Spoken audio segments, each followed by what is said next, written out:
Ladies and gentlemen, could I just again implore you to turn your mobile phones off? It doesn't show a lot of respect for the other attendees here, so make sure that's the case.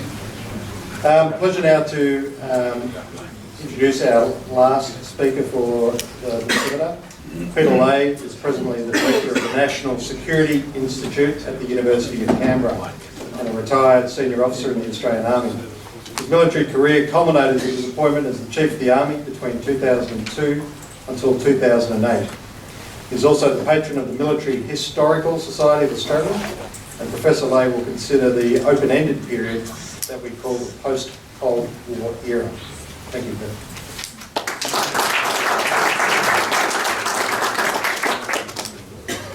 Good afternoon, ladies and gentlemen.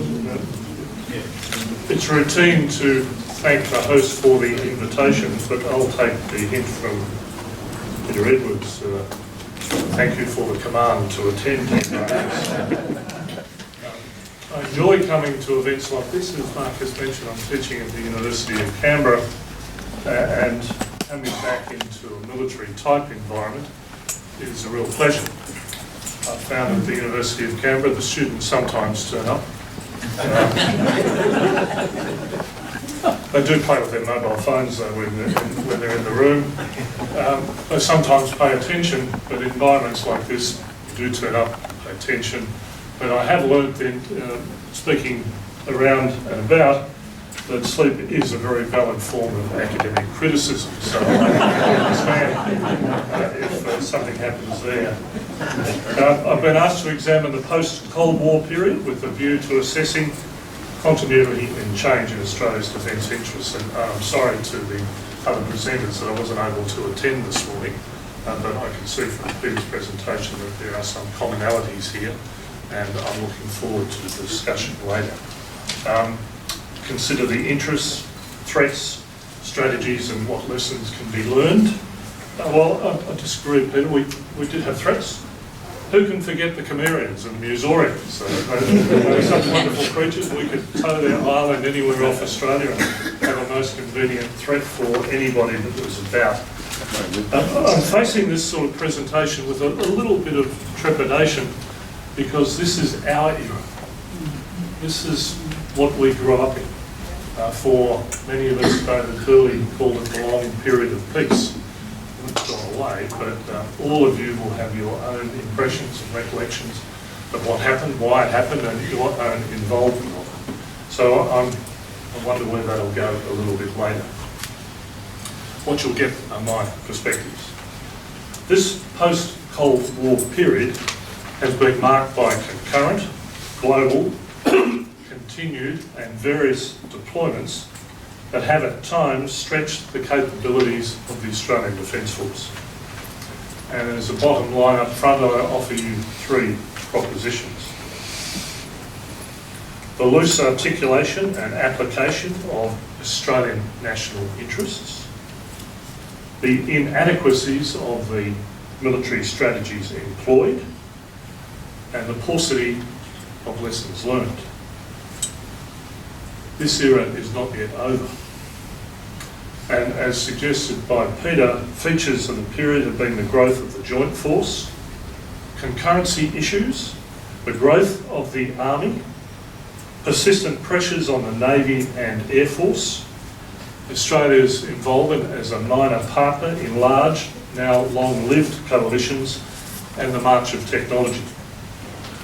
Conflict has been predominantly among the population, which has seen the increased use of special forces, the growth of women in combat, and the need for cultural and language awareness. As David Kilcullen suggested, perhaps we need anthropologists more than we need AK-47. But for all of this, the evidence is clear.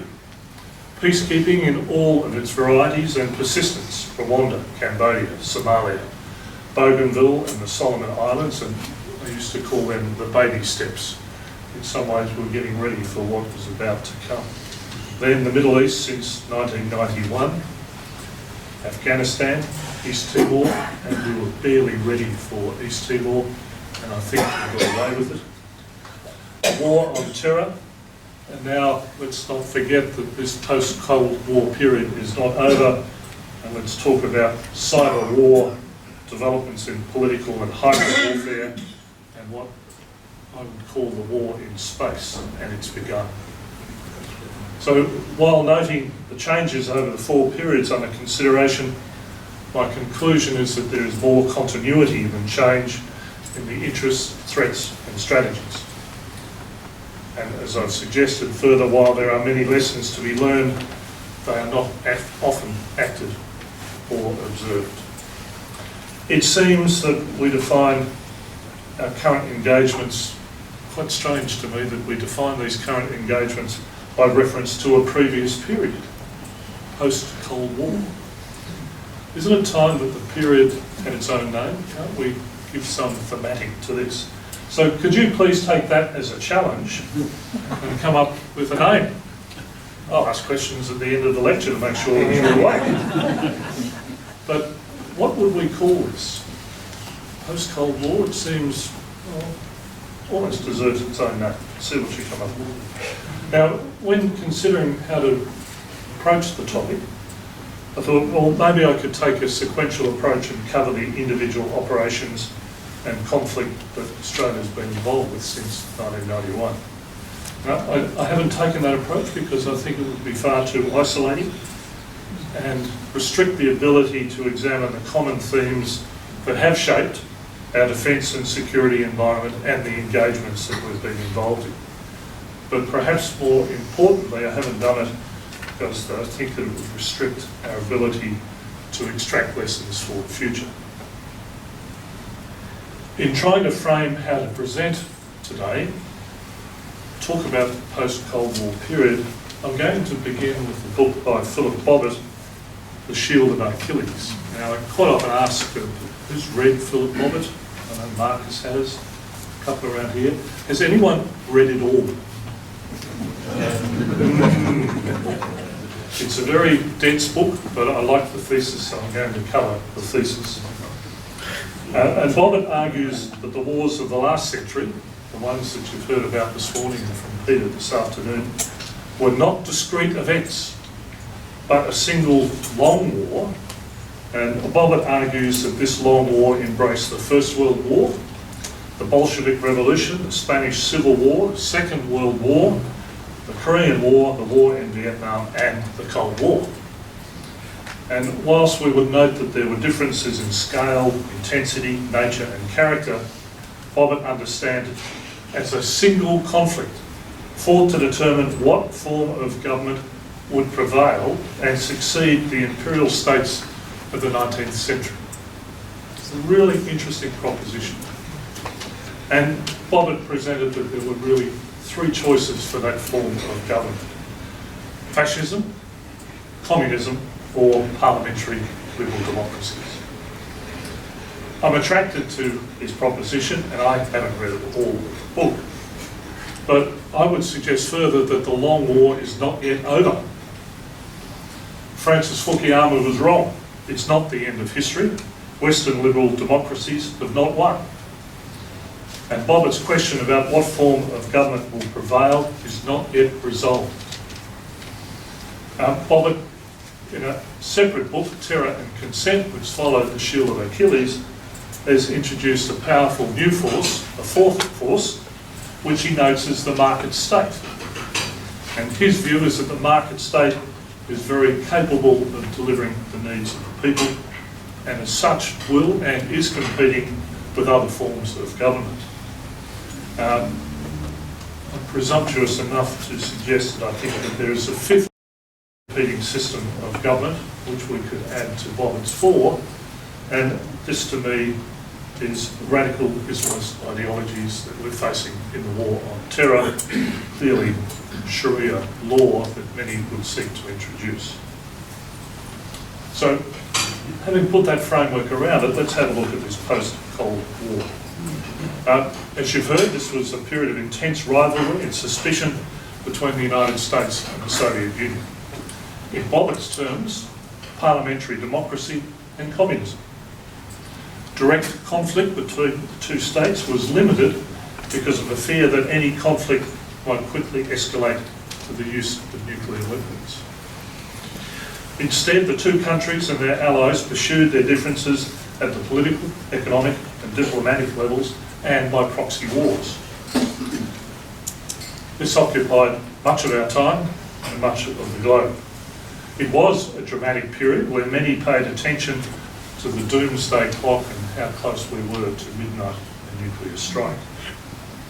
So we know by the mid-1980s the Soviet Union began to wilt under the pressure of the Cold War. Its power and influence waned, and they eventually withdrew from Afghanistan. The Berlin Wall came down, and the Soviet Union eventually collapsed. So that Cold War, narrowly defined and conceived, is over. But I don't think we should assume that the post-Cold War period has ushered in a period of unfettered peace and prosperity. Of its terms, the long war continues. And the Soviet Union, perhaps more a kleptocracy now than a true communist state, are resurgent, expansionist and angry, and my evidence is northern Syria. The Chinese Communist Party is not interested in a Western liberal democracy. They've redefined socialism with Chinese characteristics and are pursuing it aggressively.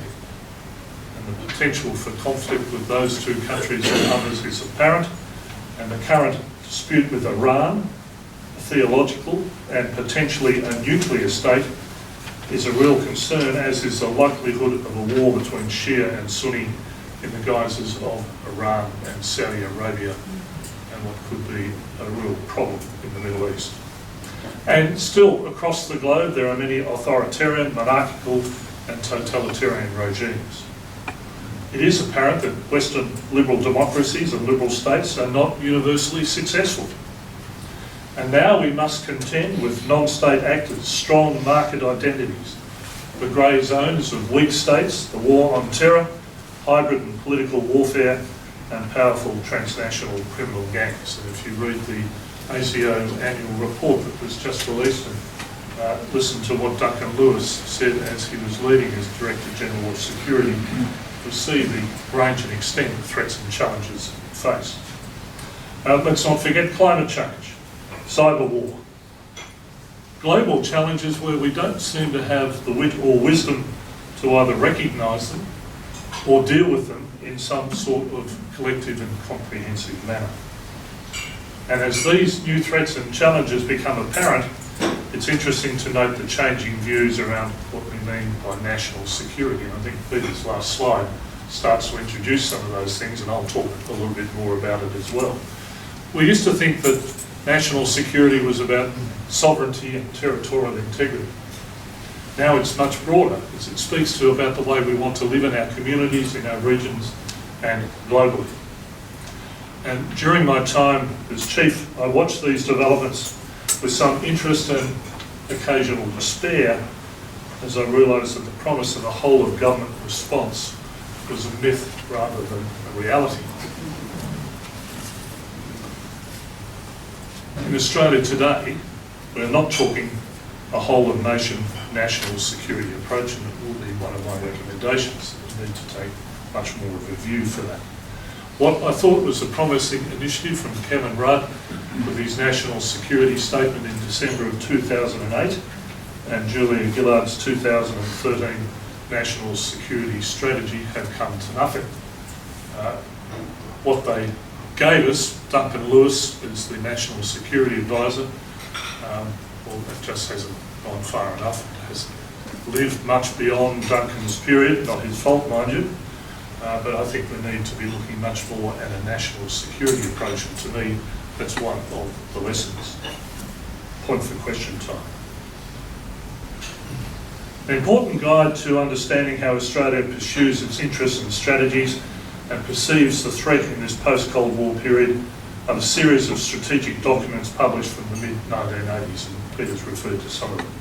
Defence White Paper of '94 described the key elements of defence as ensuring that we are able to defend Australia from armed attack and by sustaining our alliances and contributing to a global and regional environment in which an attack on Australia is less likely. paper also talked about Australia's strategic stance in the broadest possible sense as being defensive. Talked about self-reliance. In fact, many of our white papers since that period have talked about self-reliance. In the 2000 Defence White Paper, the Minister in his introduction said, after reviewing Australia's regional environment and our strategic interests, we can't cut back on defence costs. And well, that's the sort of thing you want to hear because it just brought it all about. In the text of the 2000 paper, since the end of the Cold War, there has been a worldwide upsurge in intrastate conflicts. These disputes have placed new demands on us, including for humanitarian relief, evacuations, peacekeeping and peace enforcement. It talked again in the 2000 paper about self-reliance and how this principle reflects fundamentally our sense of ourselves as a nation. I could go on, I'm sure many of you have read the papers and you would get the point. Self-reliance, budgets, defensive, alliances, global and regional, new demands, interstate conflict, humanitarian operations, and on. Well, you won't be surprised to hear an Army officer ask the question at this stage, did the guidance match the practice? And Michael Evans makes the point that there is a tyranny of dissonance between strategic guidance and warfighting practice. He says that this was evident in the era between 1972 and 1997. And he says this was brought about by the adoption of a geostrategic doctrine emphasising the defence of Australia. And in his words, he considers this geographically based defence policy to be flawed because of its incompatibility with geopolitics, its divorce from fundamental historical lessons, and by a loss of congruence between defence planning and foreign policy interests. And he states that these flaws were camouflaged by the bipolarity and relative predictability of the Cold War era. And in some ways we just weren't prepared for the complexity. As Paul Kennedy said, a troubled and fractured planet, and Kaplan talked about the coming anarchy. What was obvious through this period is that while our geography drove Australia's formal defence policies, our actions in wartime have been to pursue our values and political interests in expeditionary operations far away from our shores. And Evans issues the warning that Australia can no longer afford to tolerate this conflict between its defence policy documents and its operational commitments. And David Kilcullen had similar thoughts, but the strategic practice of Australian decision makers reflects a relatively consistent pattern of forward engagement, whatever the official declaratory strategy. And I think both of these gentlemen give us a good guide to the way we should be thinking about this. Now, before those in the room who may not be Army, you sad people, don't think of me as an Army Luddite. Let me stress a point that Robert Hill made as Minister for Defence. It's not a question of either the defence of Australia or expeditionary operations. It's a question of and. We have to be able to do both, and I think that's what's introduced the real problem that we face. But I am reminded that when I arrived in Army headquarters in early 2000 as Deputy Chief of Army to that wonderful gentleman Frank Hickling, he was in the ship, and he was royally in the ship from the Prime Minister's office, because the foreword which he'd written to Land Warfare Doctrine something fundamental 11111 included the E word. And we weren't allowed to say the E for expeditionary word, and Frank really was in some trouble. He got over it because he didn't care. He'd begun many of the changes to the Army. So there's another theme. Another theme I then want to talk about is, do we look at each of these individual things, or do we have a look at what I would call strategic culture? So when attempting to determine Australia's interests, policies, strategies and lessons, we can look at all the events. It's useful, but in many ways the conclusion about what we're going to do is already apparent. We say one thing and we do another, but why don't we think about what makes us, what enables us, what forces us in some ways to do certain things. So Perhaps a better way of predicting what might happen is our strategic culture, which I take to mean the natural and instinctive way in which a nation reacts to a defence or national security situation. It's based on culture, history, geography, economics and demographics. David Kilcullen says that strategic culture drives patterns of statecraft, which inform broad policy settings, which in turn drive specific policy decisions. And he contends that strategic culture is enduring and slow to change. And certainly I saw elements of our current strategic culture in what Peter was talking about. And David says slow to change means decades. Think of it as something like a national temperament for defence and security issues, and think that there are discernible patterns. And that culture exists not only in the military, but in all major policy areas of foreign policy, economic, and of course military policy. Well, to answer the question though, what about interests and strategies? I was recently interviewed for the official war history volume covering the deployments to East Timor, Afghanistan and Iraq.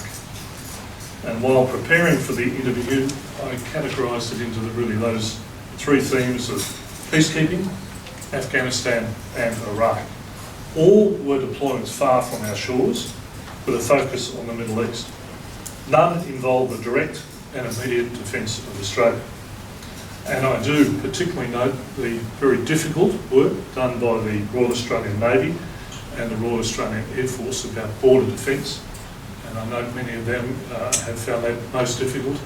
And some of the work I do with Soldier On, we're supporting both Navy and Air Force individuals who have suffered because of those engagements.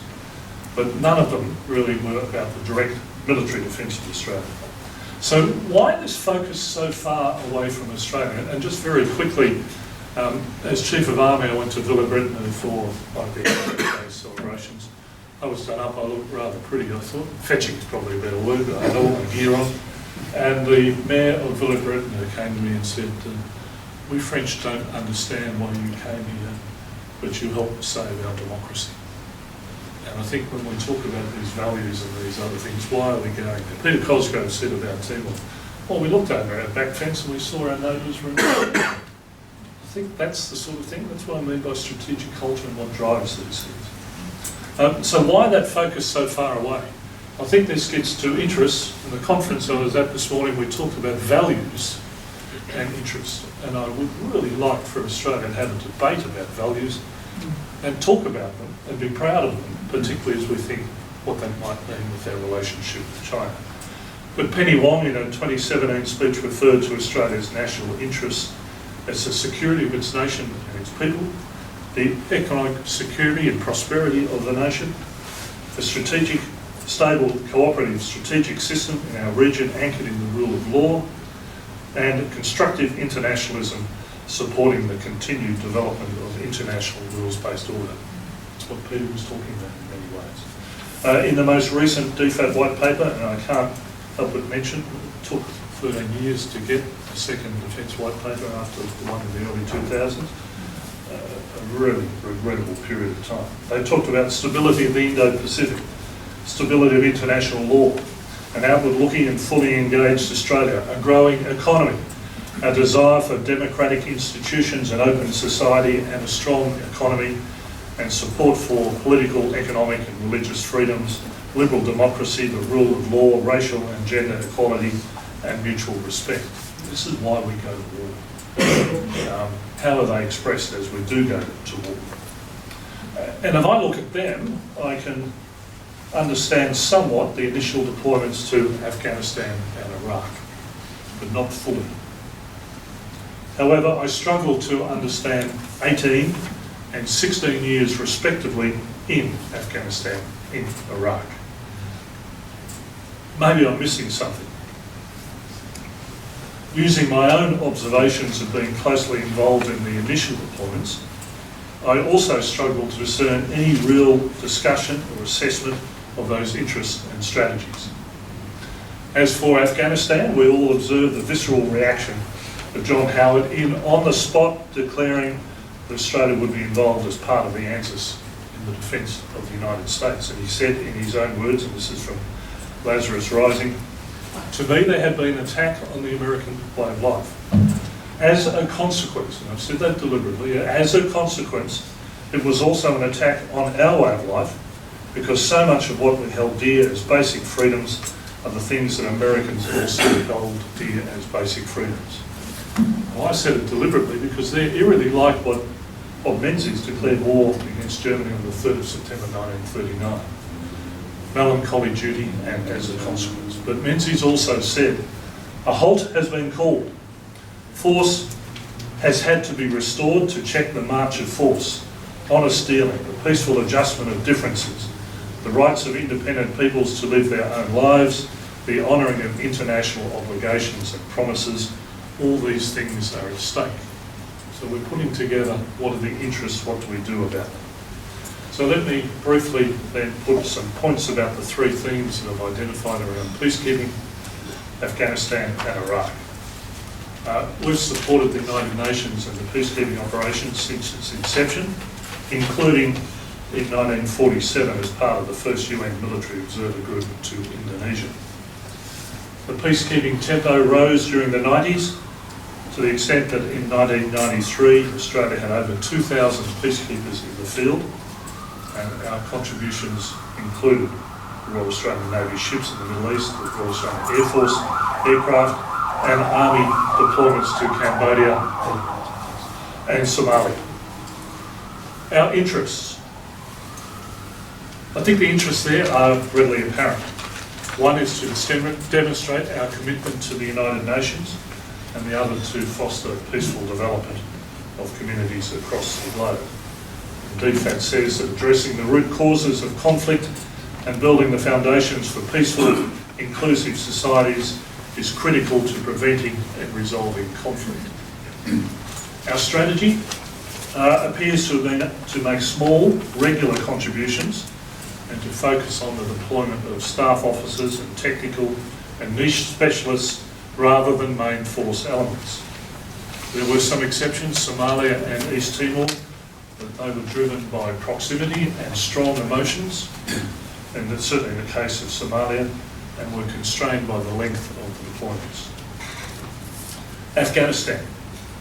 Well, I was involved in the Defence Department considerations around the deployments to both Afghanistan and Iraq. And my clear recollection is that our considerations were not so much about making the decisions to go, because they'd already been made at the political level, but to consider the size, the nature and the tasks that would be given to the force. 2 deployments to Afghanistan, first in October 2001 and then we returned in August 2005, and in the intervening period there was a poor hapless Army engineer Lieutenant Colonel up in Kabul, and he clearly got a problem because we had to go back. I've already discussed John Howard made the decision and we're off. For me as Deputy Chief of Army at the time, I watched 9/11 unfold on television and probably wasn't all that surprised when Peter Cosgrove as Chief of Army rang me from Kuala Lumpur, where he was at a Pacific Army's Chiefs Conference. Eric Shinseki, the Chief of Staff of the US Army, was there. The news came in. Shinseki's close personal protection staff came into the room, grabbed him, put him on a plane, and he went back to Washington. Peter Cosgrove rang me and said, "Peter, get the army ready, we're going to war." What a really cool sort of order. But it was going to happen anyhow, wasn't it? Things happened very quickly, and in around 2 months we had a Special Forces task group in Afghanistan. The second deployment was a little more considered, but was still a political decision. We'd gone to Iraq in March of 2003, and the war there was not trending well. We'd not anticipated the need for follow-on phases. At the same time, the security situation in Afghanistan was deteriorating. Elections were looming in both the United States, Obama, and here in Australia with Kevin Rudd. Iraq became the bad war, and Afghanistan became the good war. And these trends, I think, saw our reinsertion back into Afghanistan. We did military strategic estimates and other strategic and operational documents, but in my view they were more of a pro forma exercise rather than a thoughtful and careful appreciation, explanation of our national interests and the reasons for going to war. They didn't drive the decisions to go to war, they'd already been made. We were involved as an alliance partner, they were adjusting, and so did we. The strategy? Well, I teach out at the CDSS, the Centre for Defence and Strategic Studies, every now and again. We talk about strategy, and one of the first questions we ask them in any major exercise is, what does victory look like? How do you know when the war is over? You should be able to consider the shape of peace, and I'm not convinced that our strategic end state was for Afghanistan and indeed for Iraq fully formed, and I don't think it is now. It's come to be get rid of Al-Qaeda, displace the Taliban, and deny Afghanistan as a base of operations for terrorism. And given the nature of the current limited peace talks with the Taliban, I would predict that it's unlikely that any of those war objectives would be achieved. I'm not seeing, well, there's certainly nobody seeing the government of Afghanistan involved, and the Taliban are talking about a state governed by Islamic values and the role of women being governed by Islamic values. And we know that certainly in Afghanistan and neighbouring states and across the globe, Al-Qaeda is still there, ISIS are still there, they're a little shattered and scattered at the moment, but wait, they'll be back because we're in another long war, aren't we? Even the unofficial strategy of trying not to lose in Afghanistan looks unachievable. A thought, a child born on the day of the Manhattan Raid, which is what Al-Qaeda called 9/11, could today be in the field with the army in Afghanistan. As a strategy, all I can say that it's long rather than effective. Iraq. Let me start on Iraq by quoting John Howard from Lazarus Rising. Supporting the United States in Afghanistan and later in Iraq was more than giving expression to our most important alliance relationship. It signalled a determination on our part to participate in an aggregate response to the terrorist threat. So for the interest in Iraq, well, there was a variety of them. One, that the belief that Iraq had become a place where weapons of mass destruction, which might be supplied to terrorists or used against Israel, and as the Special Forces Task Group went across the Western Desert, I can remember sitting in the headquarters, just fly one of the bloody things, will you? We didn't, and we've learned later of some of the problems around that. There was also, I think, the issue that for many, Iraq was unfinished business, and the Bush connection there. And I think, to my own mind, Saddam Hussein was just a really nasty chap. And the world and that region is a better place without him. I hope some of you have had a look at the Chilcot report from the United Kingdom. It's dealt with these and many other issues, so I don't intend to go any further on that, but to give another quote from John Howard. Like me, Blair believed that there was a long struggle ahead of liberal democracies and they had to oppose Islamic extremism with military action where necessary. Excuse me.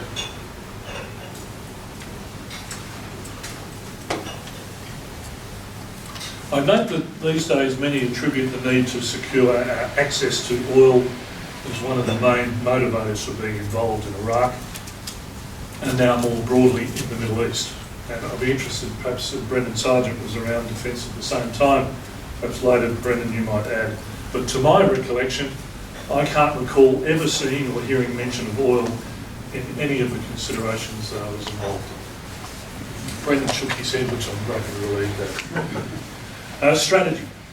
Well, the neocon strategy that once a tyrant was deposed, democracy that flourished, has been well and truly debunked. A friend of mine talks of American friend of Cheney, Wolfowitz, Gordon Fife, and one other, can't remember his name, and these were all the neocon acolytes at the time.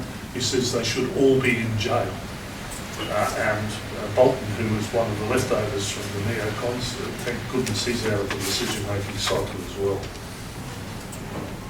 At the operational level for the Army, our concerns were we wanted to be part of the coalition and we wanted good access to their resources.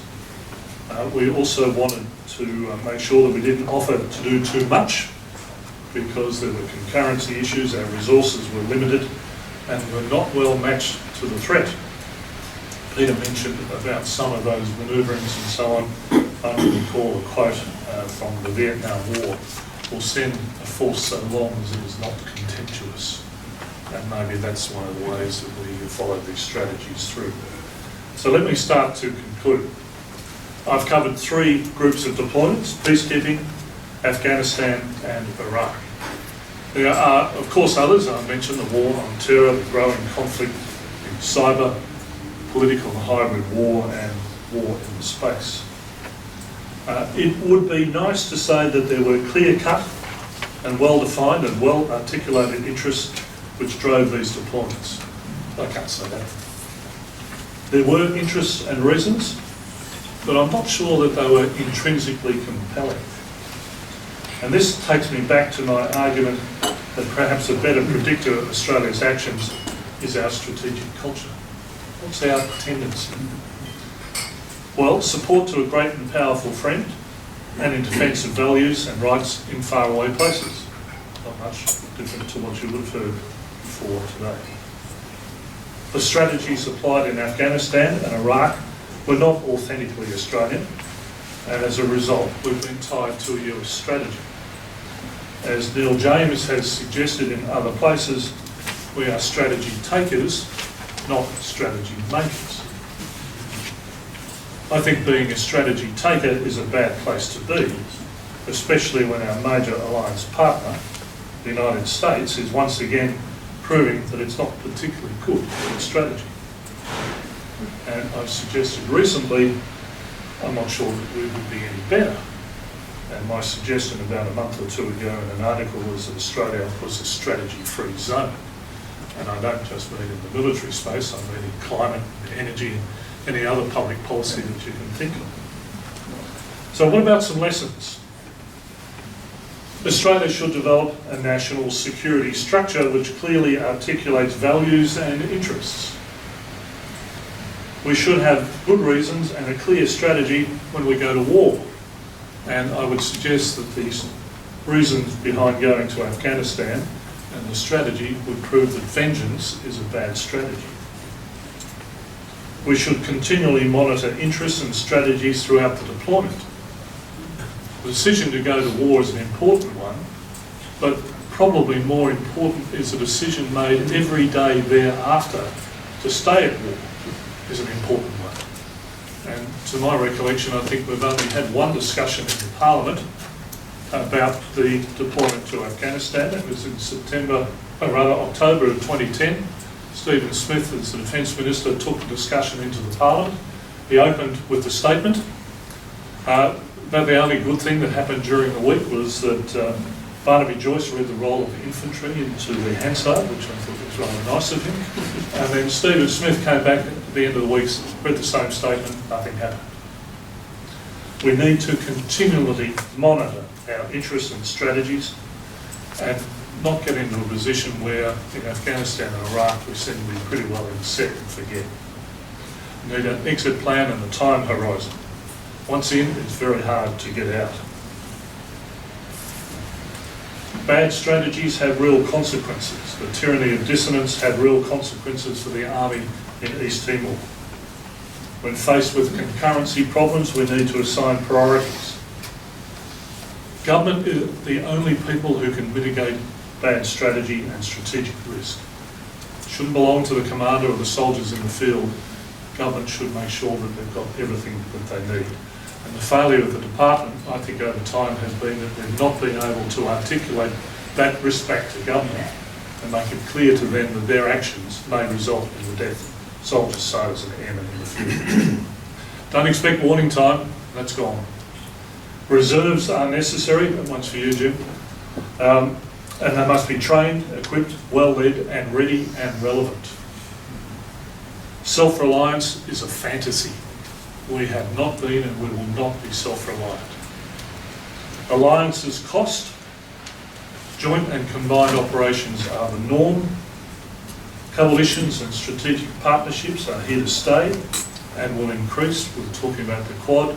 I'm involved in discussions with Indonesia and how to increase our alliance relationship with Indonesia. And finally, strategic guidance is a good guide to what we'll be doing. Let me now conclude. The period that we're in has been marked by concurrent, global, continuous and varied deployments that have stretched us. I can't see any reason to expect any letup. There are three features: the loose articulation and application of Australian national interests, the inadequacies of the military strategies employed, and the fact that we really haven't learned any lessons. They're probably lessons noted where you just admire them for a while. A lesson learned is something that you note and you do something about. At the start, I gave you a challenge. What are we going to call this sucker? What is it? So why don't we start off with that, although you may have questions for me. Thank you.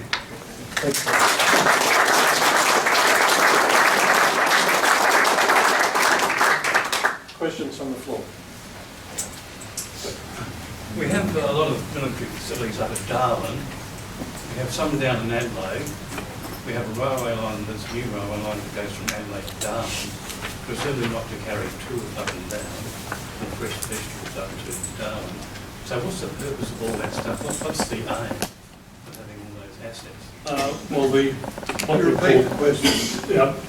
What's the aim of Darwin, military assets in the north of Australia, and the railway runs north-south.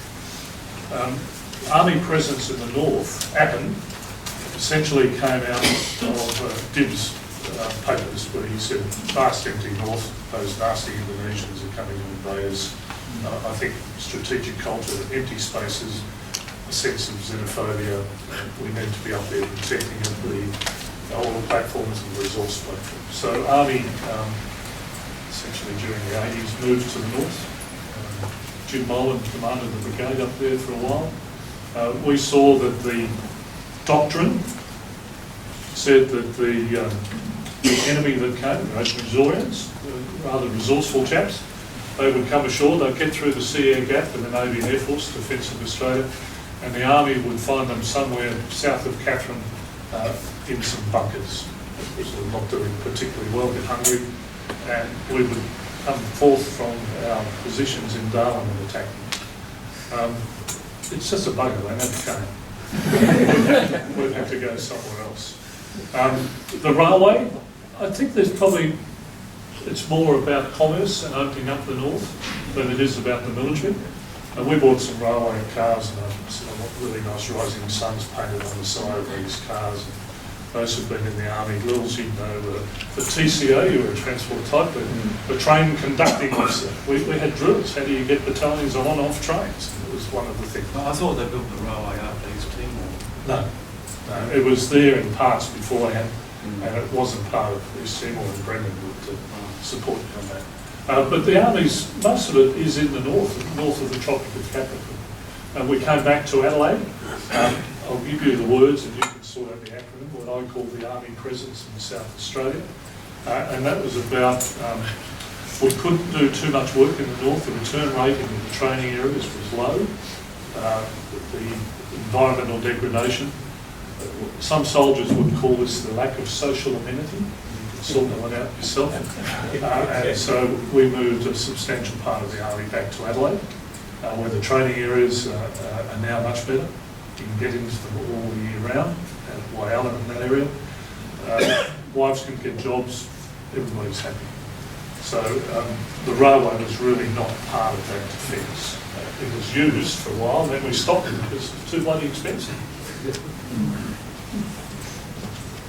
Thank you. Peter, I was just wondering what you're thinking of the proposition, given the economic pressure applied by the United States and to China in terms of tariff, and most recently the immediate reaction of Turkey to the application of economic pressure by America and also the looming judgment day in the South China Sea, more closer to home in terms of the Spratley, that perhaps there should be global economists sitting at the strategic planning table to present economic threats as being a possibility, a consideration, rather than purely standalone military. Yeah, I think a really good suggestion, and you're echoing something that I heard over at this conference I've been at called China Matters, where we bring the sort of the security and government types into a room full of businessmen, and they don't hear each other. The businessmen are hearing you and destroying our livelihood, and the military and others are saying, well, you know, you're causing trouble because you're being nice to China. I think it is a really good idea. It's something that will go forward from that conference this morning as a policy issue. My concern is that in all of this, there's politicians in this mix somewhere, and some of them are gobbing off and they're being ill-disciplined, and we need to shut them up. We don't need to sort of build this tension up. There's enough of it happening as it is, and I think we need to find ways to work with China. I'm not so much concerned about the South China Sea. What are they going to do with it? I think They obviously have designs. They must. Yeah. I mean, they've come a long way in a short time. There's stuff there now. I think more about the sea access points to the South China Sea. I think about the Straits of Malacca, the Rimbai Silver Strait, Lombok Strait, and those sorts of things. If you want to get stuff in and get stuff out, that's where you've got to come out of. And if you look at some of the new strategic work coming out of the United States, a place called the CSBA, Centre for Strategic and Budgetary Assessments, a guy called Tom Macon, you'll see that the Americans are looking at what the Chinese call the first island chain. Well, the Americans are looking at the first island chain, and they're looking to armour it up so the Chinese can't get out. General, China's got the capacity to project its power, that's clear. Formosa seems to be unfinished business. What do you see as what's guiding the initiative by the Chinese with their Belt and Road? Is it like the old strategy the Germans wanted to employ prior to World War I and during it, with the development of railways to Berlin to, you know, such and such? What's the payoff for the Chinese, do you think, for the Belt and Road initiative? Access to markets, I think is really important. You know, 1.2 billion, we're all applauding China. They've lifted, whatever it is, 600 million or 800 million people out of poverty. Well, there's 400 million to go. You say, well, what about me? So I think they want to guarantee access to these raw materials. There's a historical basis about it. Taiwan, I think, is a real issue that worries me, particularly after we've seen what's been happening in Hong Kong. It was always, this can happen quite peacefully. So I worry about that, and I worry about that a lot. But China's a threat. I've always used the equation of threat equals capability plus intent. China may be developing the capabilities. At the moment, if I look at it, it's more about defensive capabilities, area denial, anti-access weapons, sort of saying, well, you keep out of the South China Sea.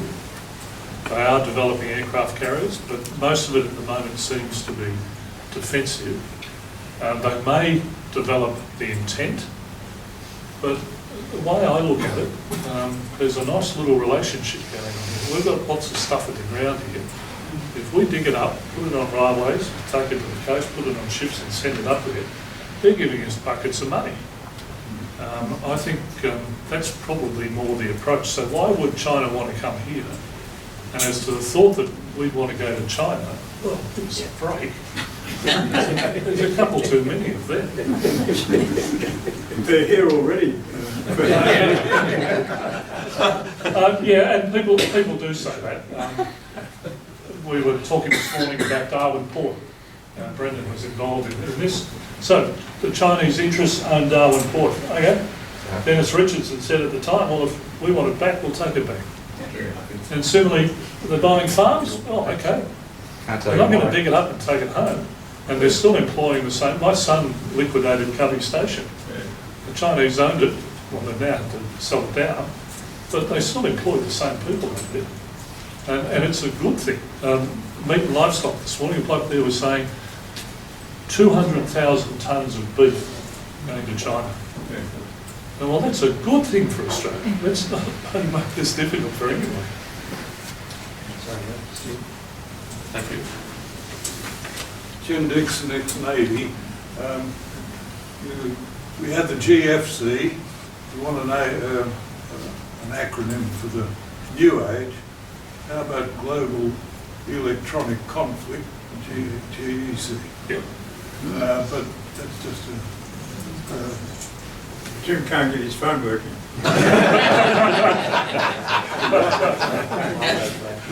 we toss around lots of common phrases. We talk about self-reliance. We talk about 2% of GDP for being allocated by both sides for the defence budget in the future and so on. My question to you is, have you got any ideas as to how we might change the public attitude towards defence? Australia is absolutely complacent, or Australia totally complacent about defence, and I wonder whether you've got ideas how Canberra and how we might contribute to trying to change that view. I think you're right. It's hard. Some of that change can occur through the development of the white papers, and white papers routinely now have a consultation period that happens before them. So people go out around the country, around the districts and so on, and hold meetings where people can come. Not many people come to it. I actually feel somewhat reassured by the fact that Australians don't have to worry too much about defence. But I think we're probably worrying too little. So there's a public discussion, there's a public debate, there's organisations like this, there's organisations like the RSL and RUSI. I think it's important we do talk about it. The guns versus butter argument, I think Australians would prefer welfare, health, education than the military. But if you think about the increase in GDP expenditure to defence over the last few years, as long as we can do it, we're going to have a substantially bigger and better Navy. In fact, the figures are enormous. I think it's $200 billion, so 174, when you're talking billions, that's 20 or 30. But it's, we are making an effort like that. The Navy, I know, need more people. The Air Force need more people. And I don't think, and I was involved in those early days of hardening, networking the Army and the enhanced land force, I don't think the size of the Army is big enough as yet either. So, oops, sorry, keep talking about yourselves and amongst groups like this. Yeah. Thank you, General. When you were talking before about threat being, capability or capacity plus intent, do you worry that as China's capacity grows, its intent might also? I'm thinking of the United States, and the United States was quite an isolationist power until the end of the Second World War, when it was the big man standing, as it were, and it's been very much more interventionist since, and much more has flexed its muscles a lot more. I mean, we're America's friend, so perhaps we haven't sort of seen. We don't view them as other countries in the world do, but China may, as its capacities grow, it may start flexing its muscles in much the same way, in a way that will disturb. It's a good thesis, because if you look at the end of the Second World War, why did the US support Europe? Well, they wanted a market. NATO was very much about sustaining the market. And then I think we'll all look at the US and we would say here in Australia, common hopes and aspirations. Let's apply both of those to China.